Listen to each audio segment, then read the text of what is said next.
Hey everybody, Jeff Joyner here. Got a little bit of an unconventional video for you today. I asked my parents, I'm here with my mom and my dad, and they are chock full of wisdom and knowledge and understanding. And I asked them if they would make a video sharing some of their life story and their experience. They've been married for 57 years. They've raised 5 boys. They got 16 grandchildren. A lot of life experience, a lot of lessons, a lot of wisdom. And so I made some questions I'm going to be asking them, and we'll see how this goes. All right, Mom and Dad, thanks for doing this with me. Why don't you tell everybody a little bit about yourself? I'm Vicki Joyner. I'm an only child. My parents were not able to have other children after I was born. I grew up in Bay City for the first 36 years of my life. Then General Motors moved us to the Detroit area, where we've been living for almost 43 years now. I was born near Fort Sill in World War II. My dad had been drafted, and so did a lot of traveling. I traveled 10,000 miles before I was 2, which was unusual back then. And I grew up in Bay City. I have 3 younger sisters, and God was good to me because I said, please don't give me any daughters, okay? Give me sons. And so that's how we got 5 of those. True story. Tell me, how did you guys meet each other and start dating? What was high school like back then? She stalked me in high school. No, not true. Do not believe that. What happened, we went to a high school that had 2,000 kids in the building. And the first 2 years of high school, even though we were both on college prep courses, neither of us had a class together. I don't remember ever seeing him in the hallway or anything. Then junior year came, and we had American history together and speech class together. Then in speech class, he was the top speaker, and I was petrified. We'd be assigned a speech. I'd go home, I'd spend the entire weekend. I gave the speech to the dog, I gave the speech to my mother, I gave the speech to my father, gave the speech to the refrigerator. When I got back to school on Monday, I was prepared but petrified. And it was during speech class that he said to me one day, how about going out after the football game on Friday? I was in the marching band. And I said, oh, okay. And I completely forgot we were going on a date. I got over to the high school, talking to my girlfriends in the band, and he says, where do you want to go to eat? And I'm like, oh my gosh, I forgot. I had to hunt my dad down in the stands to tell him that I was going out with this boy after the football game was over.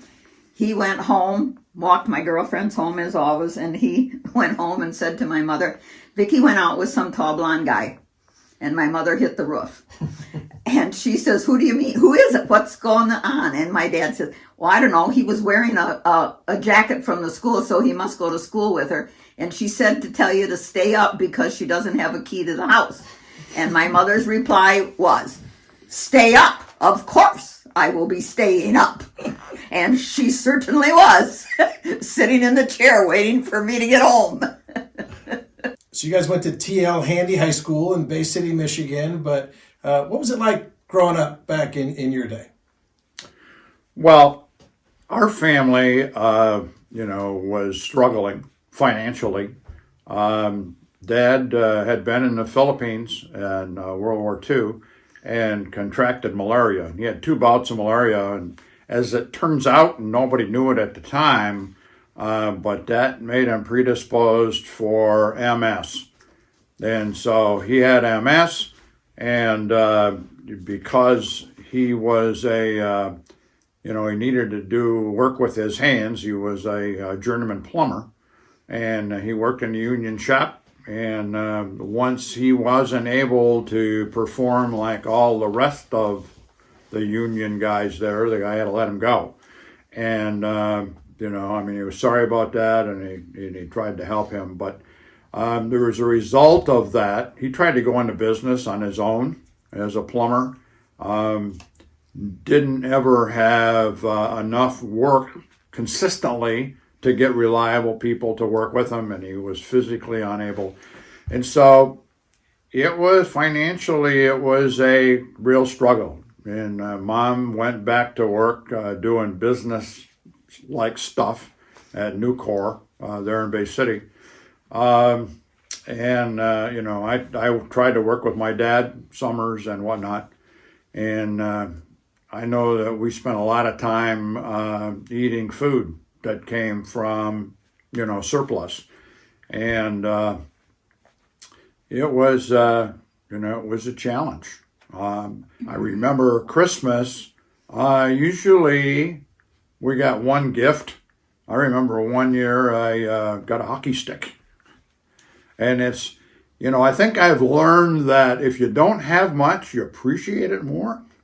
Mm-hmm. And so I know there was somebody that he had worked for when he had done work with his company that he'd been with. And they owned a clothing company in town, Ford Clothiers.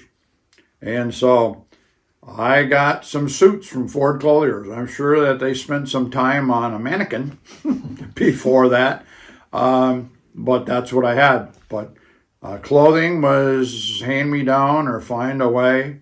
I think it's a wonder that Vicki was interested in me, because usually I wore a blue turtleneck sweater to school, because that's the nicest thing that I had. And I didn't have much else at the time. My dad worked in a factory for 31 years, ended up having the most seniority of anybody. It was, nothing could go out of the plant unless my dad inspected it. He was the chief inspector. He also was the first aid man. If anybody got hurt, he had to take him to the doctor or the hospital or whatever. And I always had nice Christmases, and did not figure out until after I was grown that my dad used to take his 2 weeks paid vacation from Kuhlman Electric and go and work at the sugar beet factory in the fall. And because he helped so many people and always wanted to help people, I thought he did that out of the goodness of his heart. I never had the slightest idea that those 2 weeks of pay was what they used for Christmas presents for everybody.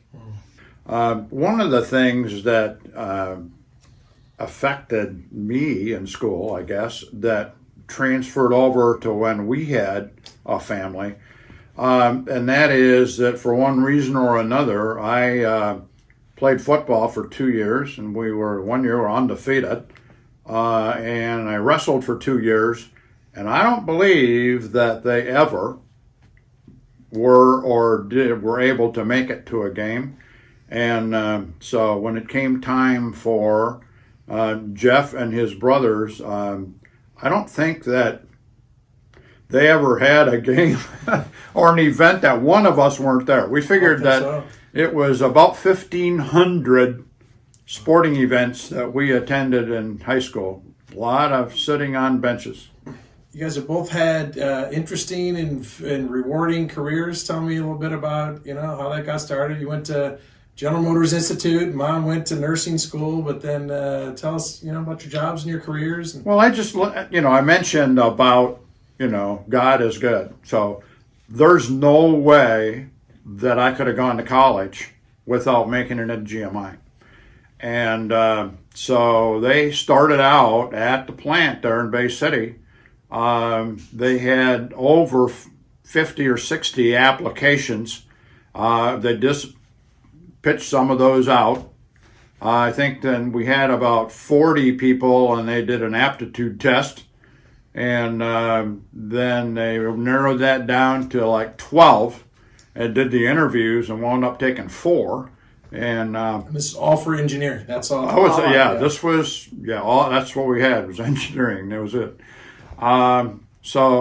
But that was I managed to get into those 4, and then that got me into GMI. And for those that don't know, GMI was an engineering school where they went to school part-time, and then you had to have a sponsor from a plant, a factory, and then you worked there. And in his case, it was 6 weeks one place, 6 weeks another. So when you worked those 6 weeks, you got paid something, and that paid for his education.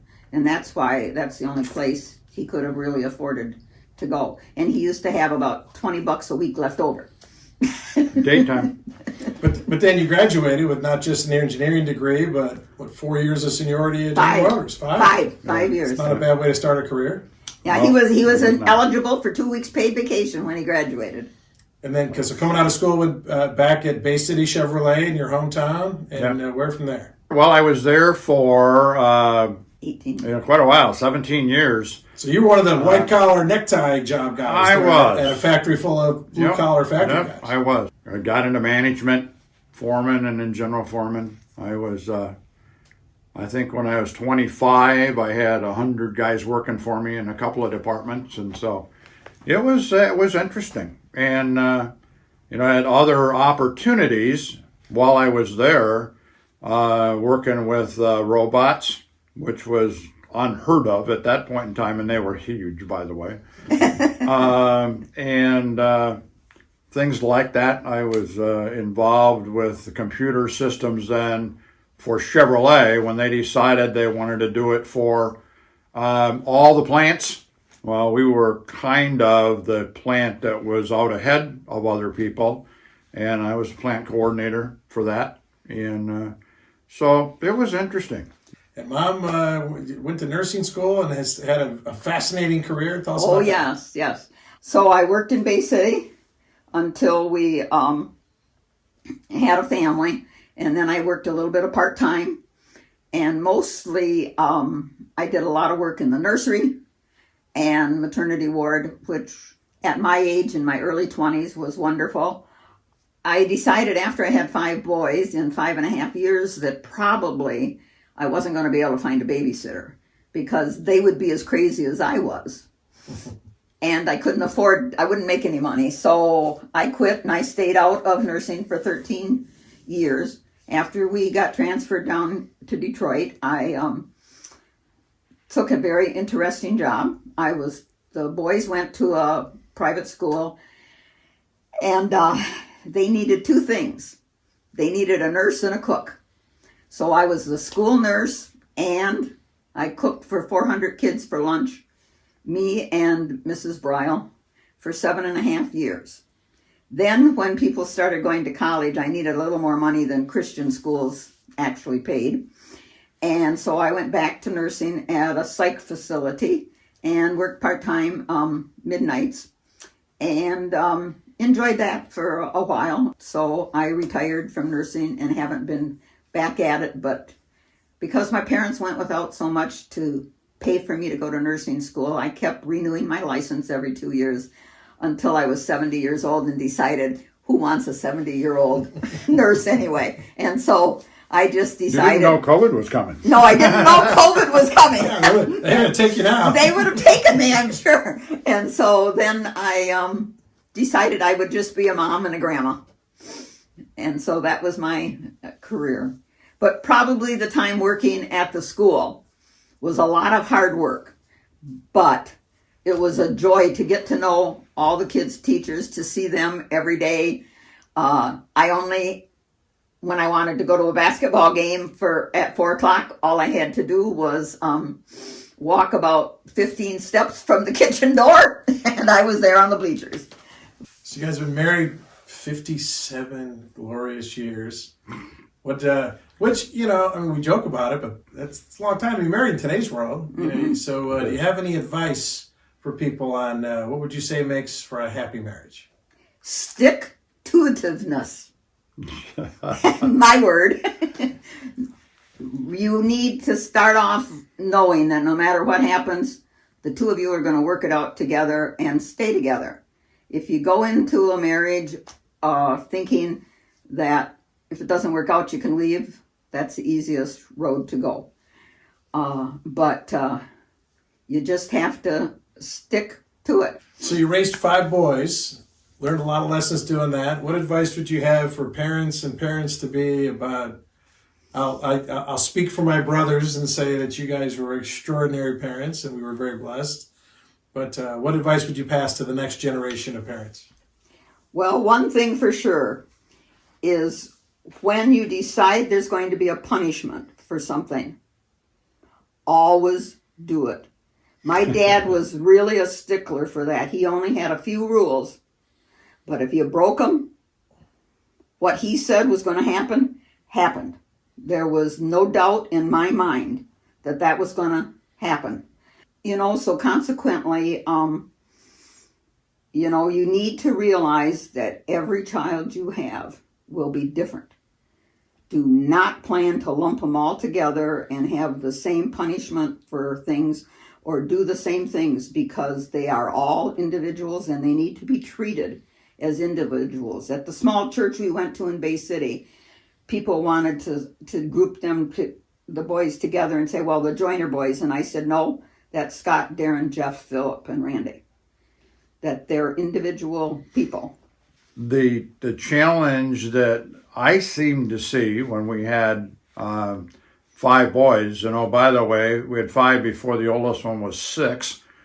The challenge was to try to create an environment where they could be strong, young men thinking their way through things. It was a challenge. Okay, to always, you always needed to be fair, but if you do have, occasions where there has to be, some, if there's behavior issues, and not that we ever had any problem. Not for me, at least. So, but anyway, it's, I think that you have to do the best that you can, and we've done a lot of praying over kids and grandkids. But the Lord has been there during every single happiness, crisis, whatever that we've had, and He is always there every minute of every day with us.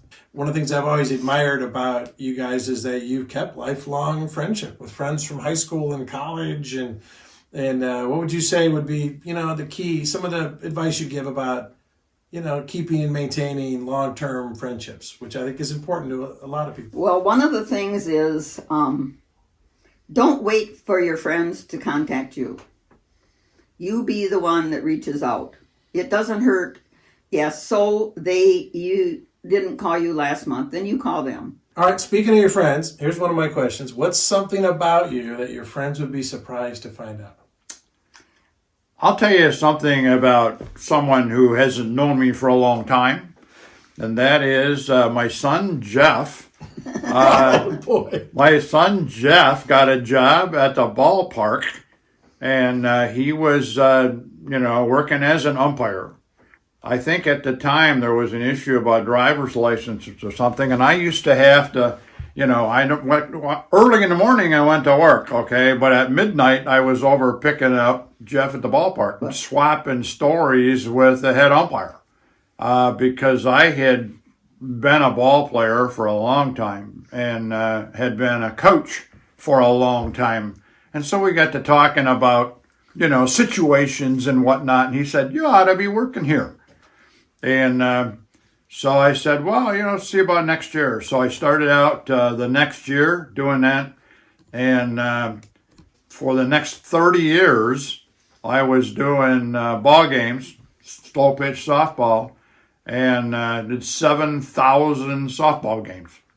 And I think that has helped me with my health, okay, as far as, just genuine constitution, So that would, if they weren't around then, they wouldn't know that. I've enjoyed working and doing things for a long time. I used to work at a camera store for the discounts. You've done some of that too. I currently have a part-time job at a funeral home, and I do that because I enjoy helping people. I don't do it for the money, but I enjoy working with people. I enjoy doing things, and serving people is something that kind of like makes me tick. The people that I've become friends with over the last 30 years would have no idea that I cooked at the school for 400 people. Kind of interesting, and I think most of the people that know me since I quit doing that would have no idea. Okay. Everybody knows I'm a dog lover. That's not a secret. So, all right, we're talking about life experiences. What would you say is the hardest thing you've ever had to do? When I was at GMI, there was a group of us, a relatively small group, that wound up getting scheduled with the same classes when we were freshmen. I did not do very well in the higher level math in high school. I was dating a girl who kept me busy, and I was wrestling, and I was so anyway, I did not do that well, and it's a wonder it didn't keep me out at GMI. But they had some other people back then. Small schools didn't have calculus, and so we kind of got together. One of the young guys in there was Paul Frank. He's I've known two people in my life with a photographic memory, and Paul was one of them. And I got to know him pretty well. And so Paul and I, our sophomore year, roomed together. We were in the same schedule of classes still, a lot. And he lived in Linden, which was near Flint. And so in work sections, I would be at home in Bay City, but in school section, I lived at Paul's house. So I knew his stepfather and his mom and all of this kind of stuff.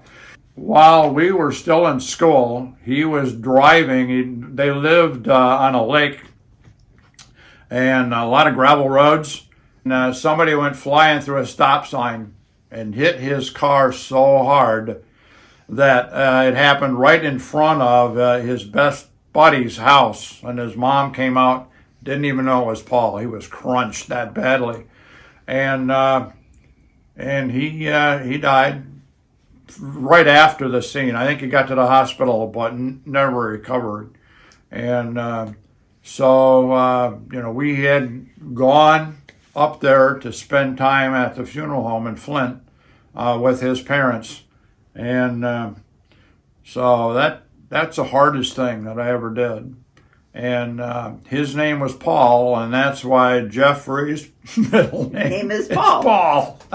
I'll take that. Because named that's after a super smart friend. Yes. He was. Very smart. He was a good friend too. Yeah. All right, Mom, how about you? Got anything that would say would be the hardest thing? Moving from hardest Bay City down to Detroit, to Sterling Heights. After 36 years, my entire life was in Bay City. The friends, my parents, his parents, everybody I'd ever gone to school with, everything. I came down here and met a couple that he worked with Bob, and they lived 2 blocks over from us. And that was the only person I knew. School started. You guys went off to school. He went to work, and here I was. I knew nobody. I didn't know where anything was. It was a bad time. I'll just say that. So this video is going to be on YouTube, and pending YouTube going out of business or something, it's going to be out here for a long time, for many years into the future, maybe long after Yes. your time on this earth and my time on this earth. How would you say you'd like to be remembered by future generations? I've always wanted to know, how are we going to do things, okay? And so in my job at the funeral home, for example, they're going to see this, but they know that they are in that business because they like serving people and doing things.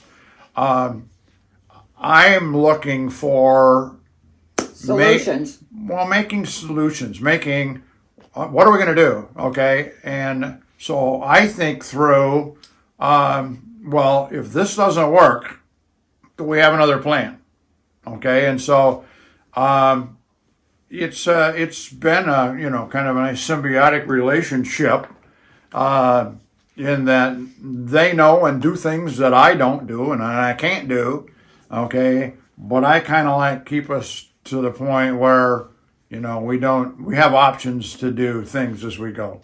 And so I guess I would like to be remembered as if somebody would say, Bob knew how to solve that problem. Couldn't always do it for one reason or another, okay? But I like doing that. Okay. You want to be the world's greatest mom. I am. I want to be remembered as a Christian, a wife, a mother, and a grandmother, and a friend. I think you hit it out of the park in all those. I want to put that on my on the spot in the wall where we're going to be buried. You know, Dad, you mentioned serving others, and I talk to people all the time about serving others is the key to happiness, to take your eyes off yourself and make someone else's life better. And I tell them I learned a lot of that from you, that you were the one to help people across the street when I was growing up, or, hey, seeing a family, can I take a picture of you for, with your camera?